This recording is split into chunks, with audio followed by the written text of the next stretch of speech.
Today we are going to discuss about the very important topic belongs to +1 chemistry and chapter name is structure of atom, atomic structure. वहां से students हमने topic उठाया Planck's quantum theory.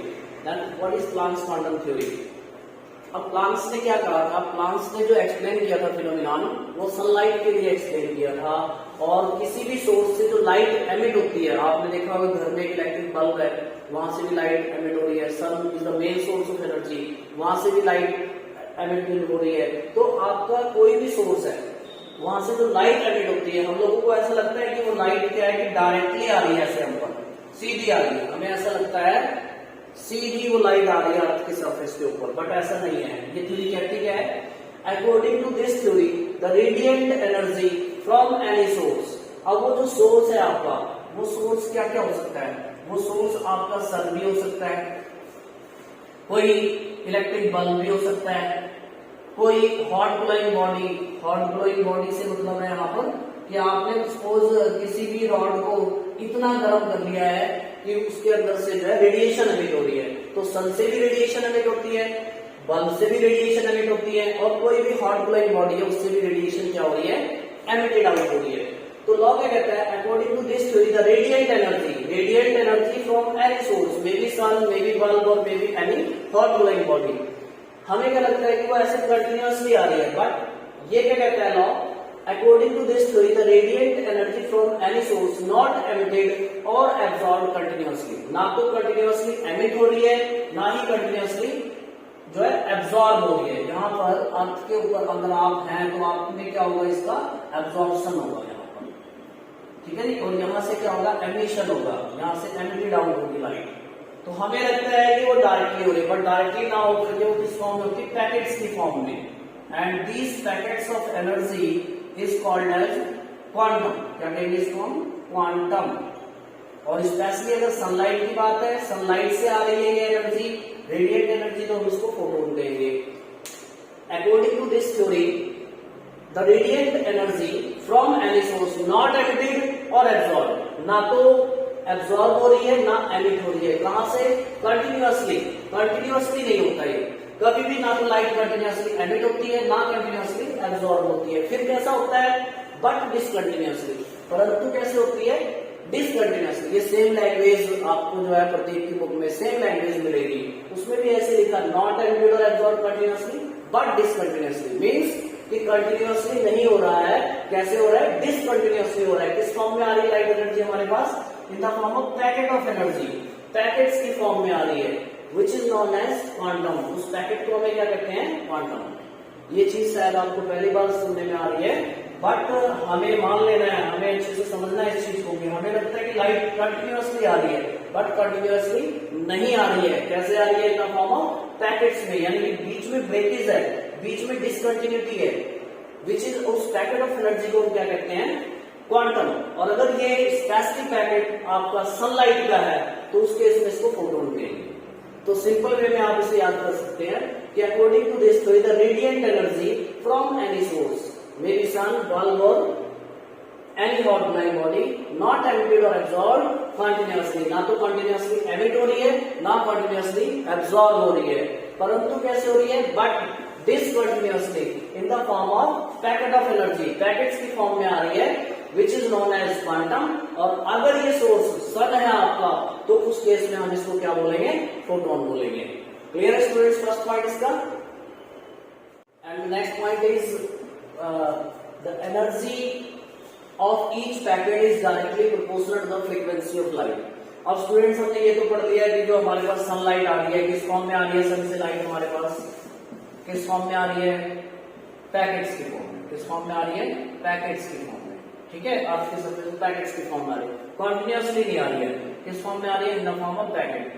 अब थोड़ा सा हम यहाँ पर ये भी जानना चाहेंगे कि जो ये पैकेट्स आ रहे हैं, क्या ये इसमें एनर्जी कितनी है? अगर है तो कितनी है? तो ये सेकंड पॉइंट कह रहा है the energy of each packet is directly proportional to the frequency of light. That means कि लाइट की फ्रीक्वेंसी क्या है? आपने अपनी डेली लाइफ में देखा होगा कि मॉर्निंग में सुबह अगर 6 बजे का टाइम है तो उस समय जो हमारे पास सनलाइट आ रही है, जो हमारे पास धूप आ रही है, उसके अंदर हीटिंग इफेक्ट क्या है? कम है. हीटिंग इफेक्ट कम है, दैट मीन्स उसकी एनर्जी कम है, एनर्जी कम है, दैट मीन्स उसकी फ्रीक्वेंसी कम है। यानी कि मॉर्निंग में जो लाइट आ रही है उस सनलाइट की फ्रीक्वेंसी क्या है, कम है। फिर अगर हम जाएं कि नून की बात करें, 12-1 बजे की बात करें, तो उस समय हीटिंग इफेक्ट ज्यादा होता है। तो जब हीटिंग इफेक्ट ज्यादा है, इसका मतलब क्या है कि उस पैकेट्स में एनर्जी भी क्या है, ज्यादा है, और उसमें लाइट की फ्रीक्वेंसी भी क्या है, ज्यादा है। अब फ्रीक्वेंसी आप कैसे समझेंगे? फ्रीक्वेंसी का सिंपली मीन होता है कि कोई भी चीज 1 सेकंड में कितनी बार हो रही है। अगर हम आपके घरों में जैसे फैन चल रहा है, पंखा चल रहा है, तो 1 सेकंड में वो फैन कितने रोटेशन ले रहा है, that is the number of rotation in 1 second. In the same way कोई मशीनरी है, अगर आपने देखी होगी, तो वो 1 सेकंड में कितनी बार अपने जो रोटेशन को रिपीट करती है। इन द सेम वे कि 1 सेकंड में कितने पैकेट ऑफ एनर्जी अर्थ की सरफेस पे आ रही है, आपके पास आकर एब्जॉर्ब हो रहे हैं।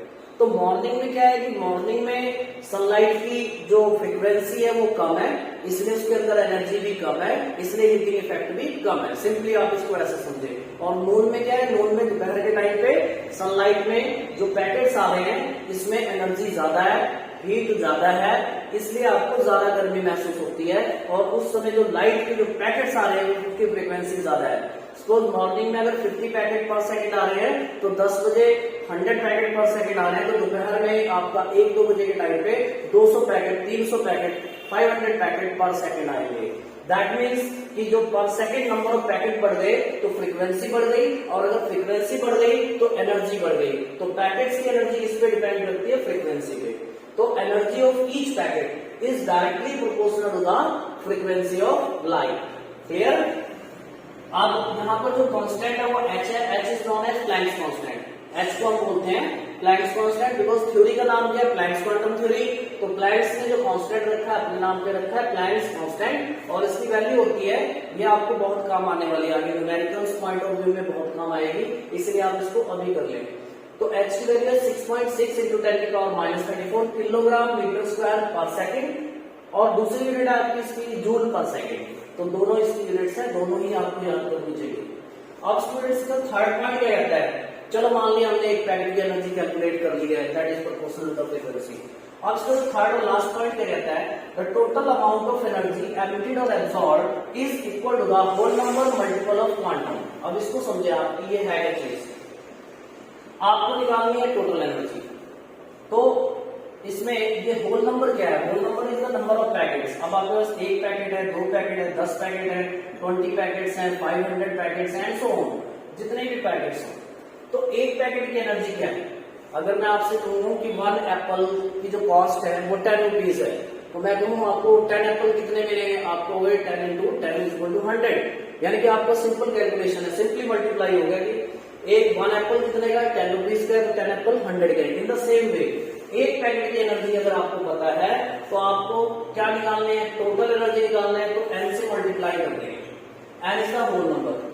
अब आपके पास अगर 10 पैकेट है तो 10 पैकेट की एनर्जी आ जाएगी, टोटल एनर्जी हो जाएगी। 100 पैकेट है, 500 पैकेट है, तो 500 की एनर्जी h से मल्टीप्लाई होकर के वैल्यू से टोटल एनर्जी आ जाएगी।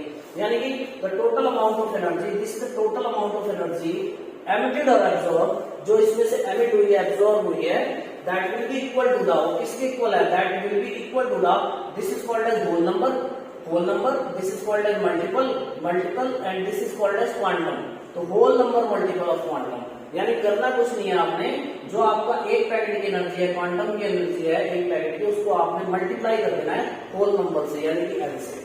तो student, this is all about the Planck's quantum theory, और मुझे पूरी उम्मीद है कि आपको इजीली समझ में आ गई होगी। अब फटाफट से इसे याद कर लें। Thank you and welcome again.